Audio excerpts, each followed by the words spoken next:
La Reserva de la Biosfera del Vizcaíno es uno de los territorios naturales protegidos más extensos del mundo. Ubicada en el centro de la península de Baja California, en México, a más de 700 kilómetros de Tijuana y 900 de Los Cabos, está resguardada por su difícil acceso y su lejanía de las urbes y vías de comunicación. En ella se encuentra la laguna Ojo del Liebre, albúfera que sirve como resguardo invernal para ballenas grises que realizan cada año un viaje de más de 12,000 kilómetros para llegar hasta ahí. Para la ballena, la laguna es un sitio de reproducción y nacimiento. Las dunas costeras impiden el acceso a sus depredadores, así como aminoran el ruido subacuático. Sus aguas tranquilas y con altos niveles de salinidad ayudan a las crías a flotar en su primer nado y a las jóvenes en sus rituales de seducción y apareamiento. Jean-Marie Leclésio escribe: en esa laguna las ballenas eran libres y vastas como diosas, como nubes. Vinieron al mundo en el sitio donde la vida nació, en el secreto del mundo. Lo interminable recomenzó. No debió haber fin alguno. En ese mismo lugar, a mediados del siglo XIX, se llevó a cabo la más despiadada matanza de ballenas registrada en la historia.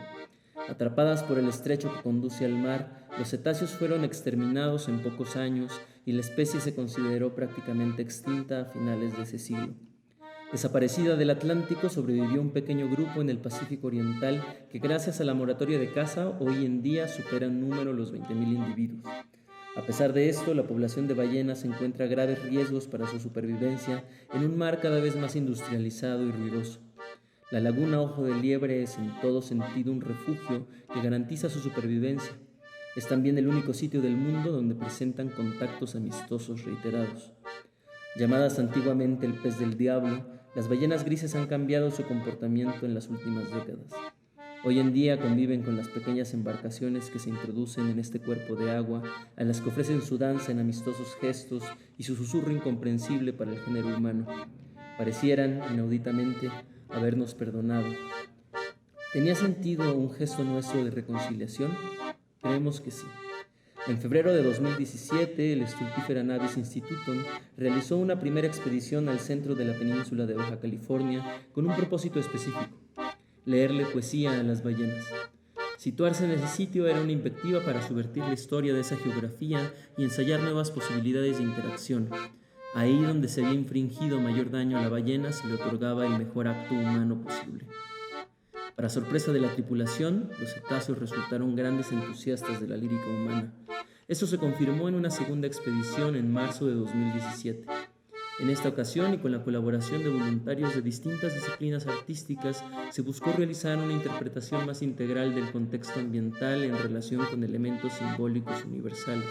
Así, la experiencia poética se nutrió ya no solo del poema como corpus que se presenta ante la ballena, sino como elemento de sentido múltiple que busca articularse mediante gestos, acciones y posibilidades interpretativas de una semiosis abierta. Una vez más, en sucesivos recorridos, las ballenas grises se acercaron de forma inusual, según el testimonio de los integrantes de la Sociedad Cooperativa Bahía del Vizcaíno, que durante 2 décadas han prestado servicio de recorridos de avistamiento de ballena en dicha región.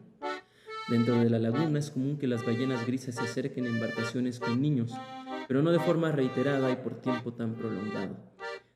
Nuestra experiencia en estas actividades de intervención poética en sitio específico nos demuestran que, de alguna manera, son receptivas a nuestra oralidad, a nuestra música, a nuestras emociones, y como público generoso lo demuestran reiteradamente.